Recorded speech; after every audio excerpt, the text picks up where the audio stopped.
Okay, I know you guys have the injury report. We're going to rule out Andrew Sendejo. He has not cleared the concussion protocol just yet.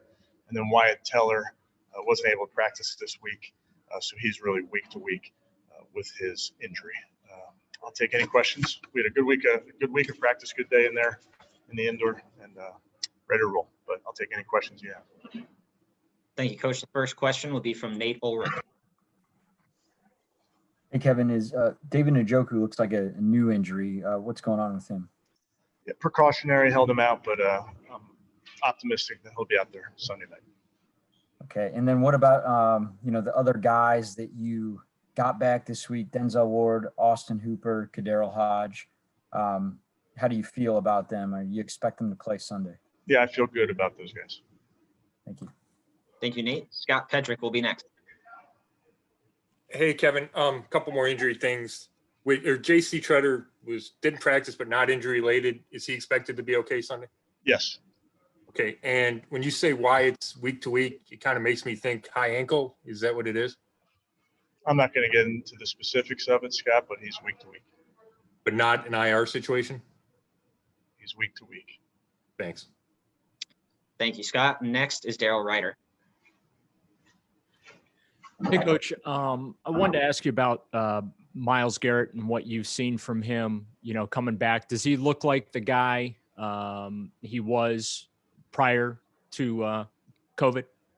Yeah, he does to me. I think the more he gets away from that, gets his wind back and all those things, I think he's looked better and better. So he's had a good week of practice. And then also wanted to ask you about the Giants running back, Gallman. He's a guy who's averaging around 4 yards a carry. What do you see from him on film, and just what kind of a problem does he pose for the defense? Yeah, a really good player. I think he's second in the league in yards after contact behind Nick Chubb. He's always moving forward, has a great understanding of their run schemes, of where the ball goes. He doesn't miss many reads. I think he's a really good football player. Thank you, Daryl. We'll go to Tony Grossi. All right, Kevin, this is the second game in a row where your opponent is really in a little bit more desperate situation based on their playoff situation. You said Joe Judge. He comes across as conservative, no nonsense. Is it within his character to do something tricky on special teams or offense, given a desperate situation? Yeah, Tony, I think it's two desperate football teams. I think it's two second-place teams in their division, two teams that have won 4 of the last 5. We're going to play like we're the desperate team. As it relates to trick plays, that we work on those each week, whether it's special teams, offense, defense, things that we think they may do to prepare for ourselves. And that's really an every week type thing. And do you think a head coach who's come up through primarily special teams ranks like Joe is more agreeable to do something on special teams that might alter a game? It's a good question. I don't know. I do know was outstanding as a special teams coordinator. Yeah. So it's no surprise that they're real good on special teams. But in terms, does that make them more likely to run a trick play? I don't really know. All right. Thank you. Thank you, Tony. We'll go to Scott Petrick. Hey, Kevin, you just mentioned the Giants run game, and we talked to Chris Kiffin. He said that's where the defensive approach has to start. So how important is it for your defense to be maybe more consistent from a run defense perspective? So great against Tennessee and gave up some yards to Baltimore.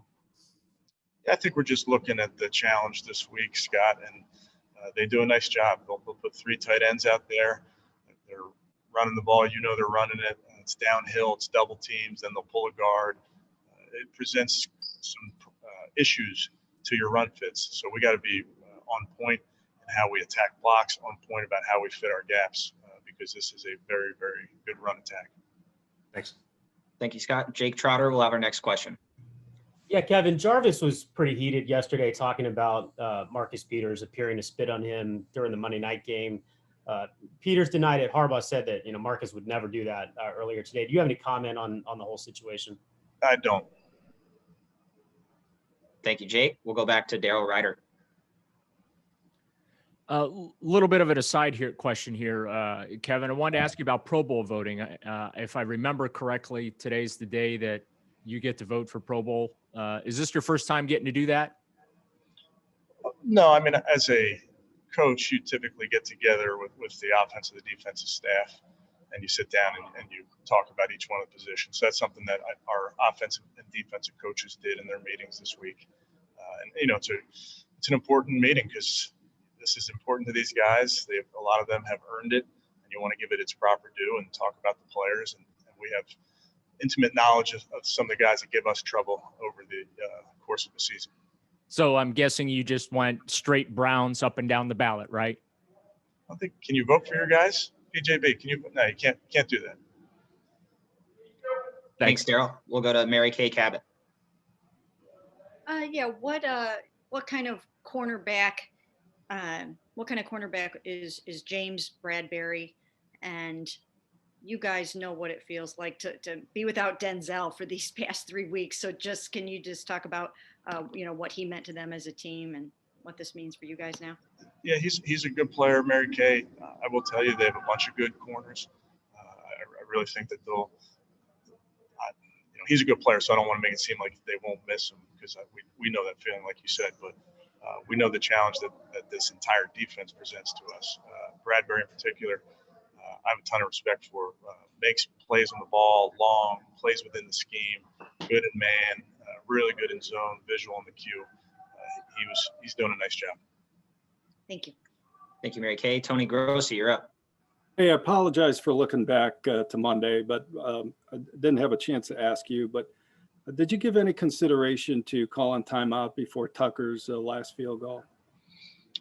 It's hard to go all the way back there, Tony. I can't remember. Oh, come on. It was only the biggest play of that game. On to New York. All right. Thank you. Thank you, Tony. Scott Petrick, go ahead. Hey, Kevin, have you seen enough from Tedrick Thompson to think that he can fit in that safety rotation without Andrew? Yes, I've seen enough. I think he's a veteran, smart, understands what we're doing. So we'll see if he gets in there Sunday night. And I know we've asked you about Chris Hubbard filling in for Wyatt before, but just what kind of comfort level is there having him already with experience doing that this year? Yeah, he's done it really at the tackle position, at the guard position, with reps, without reps. So he's proven to be very valuable to us. Works very hard. Is a great teammate. So looking forward to him performing well. Thank you. Thank you, Scott. To Nate Ulrich. Just following up on that, Kevin, I was going to ask you about Red Wine. Is he going to start, and what's his readiness for an expanded role? Yes, he will start. I think you've seen times where Sheldrick's made big plays for us this season. We're counting on him, and he's got to play within the scheme, just like the other 11 guys.